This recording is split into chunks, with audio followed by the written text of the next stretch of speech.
Bonjour, très heureux de vous retrouver pour ce temps de louange et de méditation. Le roi David écrit dans le psaume 9 : « De tout cœur, je veux te louer, Seigneur, et raconter toutes tes merveilles. Je veux me réjouir, être au comble de la joie grâce à toi, et célébrer ton nom par des chants. Dieu très haut. »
Nous allons parler aujourd'hui de l'Esprit Saint.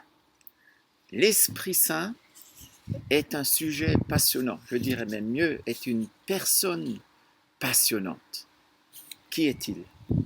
L'Esprit Saint, c'est l'Esprit de Jésus, la présence même de Jésus. Jésus qui est monté aux cieux, il est à la droite du Père, mais il est aussi présent ici par son Saint-Esprit, par son Esprit. Vous vous souvenez de ce verset où Jésus se tient à la porte et frappe. Si on ouvre la porte, il entre. Et c'est par son esprit qu'il entre en nous. C'est une personne. La foi chrétienne n'est pas une interrogation philosophique, ni une série de règles ou de dogmes. C'est une relation personnelle avec quelqu'un. La plus grande souffrance au monde, dit Mère Teresa, ce n'est pas la famine, c'est la solitude. La solitude, vivre dans un monde créé par Dieu, mais sans relation avec lui. À partir du moment où nous faisons cette expérience de l'amour de Dieu, on ne sera plus jamais seul. Qui est le Saint-Esprit? C'est une personne avec qui nous pouvons avoir une relation. Quel est son rôle? Jésus appelle le Saint-Esprit l'Esprit de vérité. Quand Jésus dit « Je suis la vérité », il parle de la vérité comme expérience. C'est par l'Esprit Saint que nous faisons l'expérience de la vérité. Il est celui qui est appelé à nos côtés. En grec, paraklétos est traduit de différentes manières car la traduction est délicate. Consolateur, conseiller, défenseur, celui qui plaide pour votre défense, qui vous aide, qui vous encourage, qui vous assiste, qui vous soutient, qui vous traite en ami. Littéralement, celui qui est à vos côtés.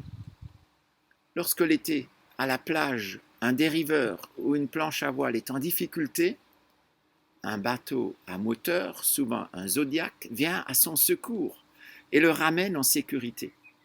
De la même manière, l'Esprit Saint vient nous assister, nous conduire dans la sécurité de la présence de Dieu. L'Esprit Saint est celui qui vient à nos côtés. C'est son caractère. Pour vous parler du Saint-Esprit, celui qui veut agir, révéler Jésus dans notre vie, je vais m'arrêter sur les termes utilisés par Jésus pour en parler. Comment Jésus, le Fils de Dieu, parle-t-il du Saint-Esprit? Alors le premier terme, c'est donc paraklétos, celui qui est à nos côtés, et je vais le prendre dans le sens de consolateur. Jésus dit, si vous m'aimez, gardez mes commandements, et moi je prierai le Père, et il vous donnera un autre paraklétos, un autre consolateur. Mais vous le connaissez, car il demeure avec vous, et il sera en vous. Je ne vous laisserai pas orphelin. Je viendrai à vous. Le Saint-Esprit, l'Esprit de Dieu, est un consolateur. Il est le consolateur par excellence. Parce qu'il y a des souffrances, on a besoin d'un consolateur. Il est bon de pouvoir dire à ceux qui souffrent, il y a un consolateur. Souvent, les jours d'enterrement, on le dit de tout notre cœur, que Dieu vous console. Quand on perd quelqu'un, on a besoin de consolation. Les disciples sont en train de perdre Jésus.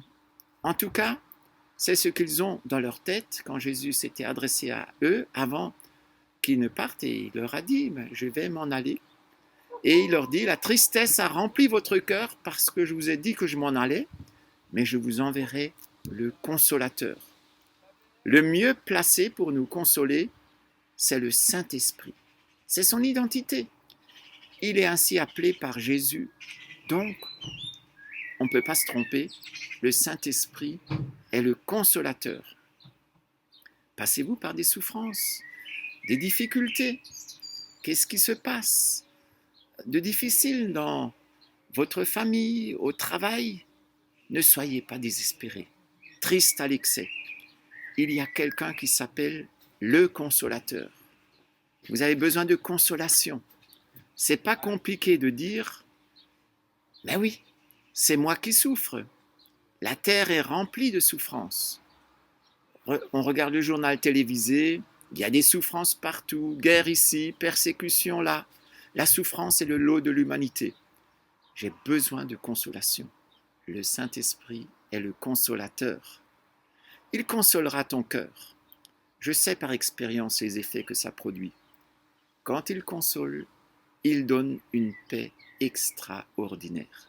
Comme un enfant, les genoux écorchés, accourt dans les bras de maman ou de papa, et là, les larmes sèchent. Il se sent aimé, rassuré, choyé, consolé, comme un enfant que sa mère console. C'est ainsi que Ésaïe compare Dieu. Le consolateur, beau qualificatif pour nous présenter le Saint-Esprit. Le consolateur console votre cœur quand vous souffrez. Et puis, Jésus dit, dans Jean 14, verset 26, « Celui qui doit vous venir en aide, le consolateur, l'Esprit Saint que le Père enverra en mon nom, vous enseignera toutes choses et vous rappellera ce que je vous ai dit. Il est celui qui nous enseigne. Le Saint-Esprit est l'enseignant. Parce qu'il y a de la souffrance, on a besoin d'un consolateur. Parce qu'il y a de l'ignorance, on a besoin d'un enseignant. Ne soyons pas de ceux qui disent « je sais tout », parce qu'en fait, nous ne savons pas grand-chose. Pour l'instant, on connaît en partie. Quand ce qui est parfait sera venu, alors on connaîtra parfaitement. Le Saint-Esprit vous enseignera progressivement. Beau métier que celui d'enseignant. Et souvent, il consiste à dire « je ne me lasse de vous répéter les mêmes choses ». Il faut revenir à la charge. Des fois, ça rentre tout de suite à la première leçon. D'autres fois, il faut répéter et répéter. Le Saint-Esprit te rejoint où tu en es et il t'enseigne. Êtes-vous encore enseignable ? Acceptez-vous de dire très humblement « j'ai encore besoin d'apprendre ». Le Saint-Esprit, c'est l'enseignant. L'enseignement sera toujours une nécessité et vous serez enseigné de Dieu. Dans les choix de la vie, on a besoin d'être à l'écoute de son enseignement. Et le Saint-Esprit se sert des Écritures, de la Bible, pour enseigner. Troisièmement, Jésus dit que le Saint-Esprit est celui qui révèle la vérité. Dans Jean 14, verset 17. Et dans Jean 16, 13, quand l'Esprit de vérité sera venu, il vous conduira dans la vérité toute entière. Si on a besoin de consolateur parce qu'il y a des souffrances, on a besoin de l'Esprit de vérité parce qu'il y a des erreurs. Tout au long de l'histoire de nos vies, dans l'histoire de l'Église, il y a des erreurs. Qui va les déraciner ? C'est l'Esprit de vérité, qui est le Saint-Esprit. Il nous arrive de croire des mensonges, des contre-vérités. Par exemple, on peut penser qu'on n'a pas de valeur. Mais quand on lit, oui, tu es précieux à mes yeux. Tu as de la valeur pour moi et je t'aime. Dans Ésaïe 43, verset 4, là, on est dans le vrai. Ce que Dieu pense de moi est tellement plus important. Le Saint-Esprit est aussi le conducteur. L'Esprit de Dieu veut nous conduire dans la vérité. L'Esprit de Dieu est un bon pilote. C'est parce qu'il y a des risques, des routes étroites, des virages, un cap à tenir, qu'il nous faut un bon conducteur. Donnez-lui le volant. Laissez-le conduire les choses. Il est important d'avoir un bon conducteur. C'est pas drôle quand le conducteur dans lequel vous vous êtes confié vous envoie finalement loin de la destination que vous étiez proposée. Et dans ce monde, il y en a des carrefours à toutes les minutes. Beaucoup d'entre vous s'accrochent au volant. Ça va aller, j'ai la carte, j'ai le GPS. Mais en fait, on a la vue très courte. On ignore bien des choses.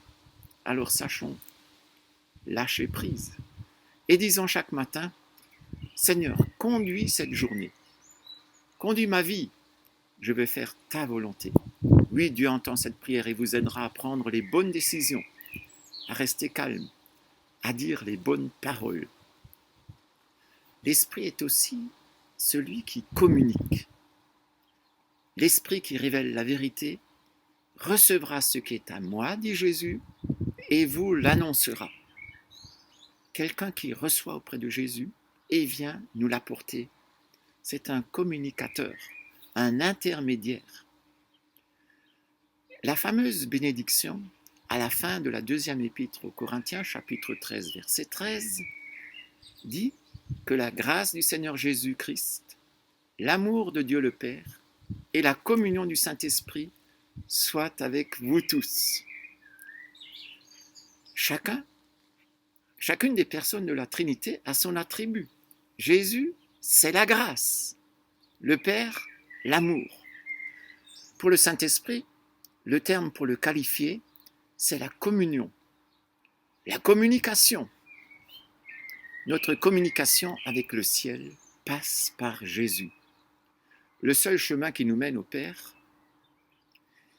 Jésus a inauguré une route vivante et ouverte. Maintenant que la route est ouverte, le Saint-Esprit l'emprunte. Il prend ce qui est à Jésus et nous le donne. Il va montrer ce qu'il voudrait changer notre vie. Il nous convainc de péché. Vous savez ce qu'est le péché pour Dieu? C'est ne pas croire au Seigneur. Avant tout, le péché, c'est de ne pas croire. Les gens disent « Oh, je n'ai pas de péché, je n'ai pas tué, je n'ai pas volé. » Mais le Saint-Esprit nous rend sensibles quand nous ne sommes pas dans le vrai. Et grâce à notre conscience, on va se sentir mal à l'aise, ce qui nous amènera à reconnaître nos torts et erreurs et demander l'aide du Saint-Esprit. Si vous avez besoin de changer, le Saint-Esprit est le communicateur du caractère de Jésus à votre caractère. C'est ce qui s'appelle le fruit de l'Esprit, que l'Esprit produit en nous. L'amour, la paix, la joie, la patience, la maîtrise de soi, la douceur, etc. La route est ouverte et le Saint-Esprit l'emprunte.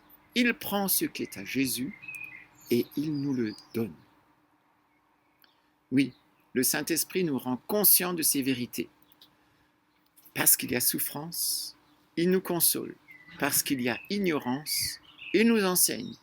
Parce qu'il y a erreur, il nous montre la vérité. Parce qu'il y a des risques, il nous conduit. Parce que nous avons besoin de changer, il communique et nous transforme. Méditons cette semaine ces qualificatifs du Saint-Esprit.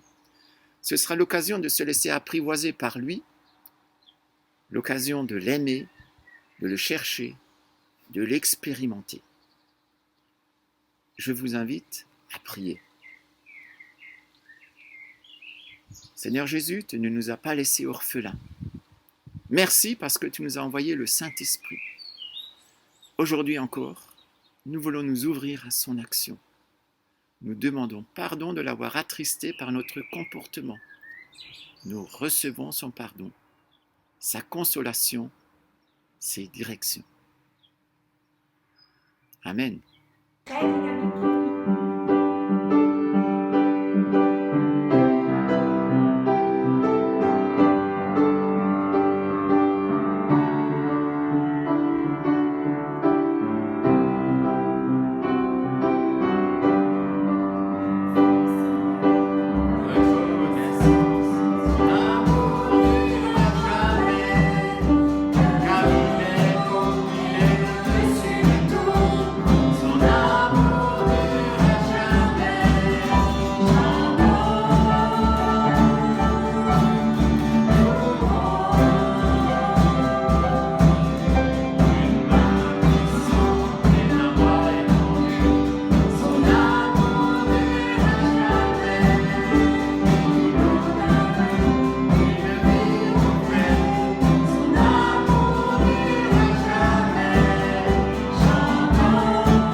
ceux qui ont participé à la réalisation de ce temps à part.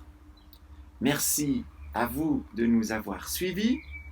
Nous vous souhaitons une bonne semaine dans la présence de l'Esprit Saint.